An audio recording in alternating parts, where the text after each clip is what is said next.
Hi buddies, welcome back. Today I want to show you how you can set up a profile lock for one of your Netflix profiles. And for that, you need to go to the website and log in there to do so. On the app, it doesn't work. So when we're on the website, first of all, you want to choose the profile you want to set up a lock for, and then you will need to go to your account. And now you need to scroll down to Kit 1, click on the little arrow and then say profile lock, change. So now we need to enter our password. Now it says require PIN to access Kit 1's profile. And now we'll type in 1, 2, 3, 4, save.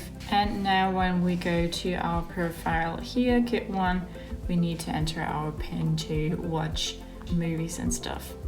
So that's how you can set up a profile pin for one of your Netflix accounts. Hope you liked it, hope it helped. If so, thumbs up, share and subscribe, and I hope to see you next time. Bye.